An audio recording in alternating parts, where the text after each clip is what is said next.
Pen. Pen क्या होता है? पेन एक ऐसी फीलिंग है जो कि किसी भी इंसान को बहुत ज़्यादा परेशान कर सकता है। वो अपने फैमिली को टाइम नहीं दे पाते हैं और अपने लिए भी किसी काम में मन नहीं लगता।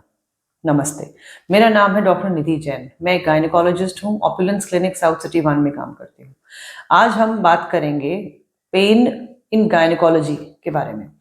लेडीज़ को गायनेकोलॉजिकल प्रॉब्लम्स की वजह से जो पेन होता है वो किन किन कारण से हो सकता है। हमारे पास पेशेंट्स आते हैं काफ़ी बार ये कि उनको नीचे की तरफ पेन हो रहा है या पेट में साइड में पेन हो रहा है। तो हम बहुत सारे उनसे सवाल पूछते हैं एंड फिर हम एक कंक्लूजन पे आ पाते हैं कि क्या प्रॉब्लम हो सकती है। सबसे कॉमन कॉज जो पेन का होता है वो यूरिनरी इन्फेक्शन या गायनेकोलॉजिकल इन्फेक्शन हो सकता है। तो इसके लिए हमें पेशेंट को एग्जामिन करना बहुत ज़रूरी है कि हम उनको देख पाएँ, उनको चेकअप कर सकें और फिर उसके बाद थोड़े से टेस्ट्स के बाद हम एंटीबायोटिक या जो भी दवाइयाँ हैं वो शुरू कर सकते हैं। दूसरी बहुत कॉमन चीज़ जो आजकल देखने में आ रही है वो है हार्मोनल डिस्टर्बेंसेस की वजह से पेन।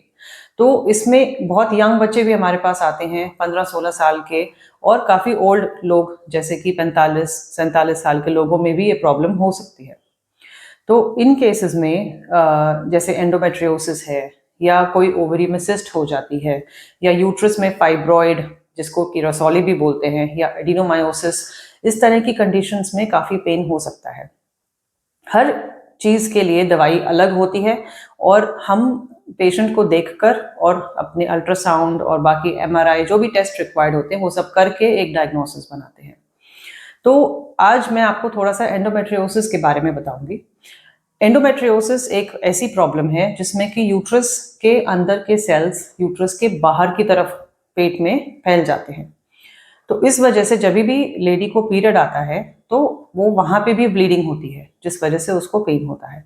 टिपिकली हिस्ट्री में पेशेंट्स बोलते हैं कि पीरियड के 3-4 दिन पहले पेन शुरू होता है, पीरियड के दौरान बहुत ज़्यादा पेन होता है और जैसे जैसे ब्लीडिंग खत्म होती है पेन कम हो जाता है।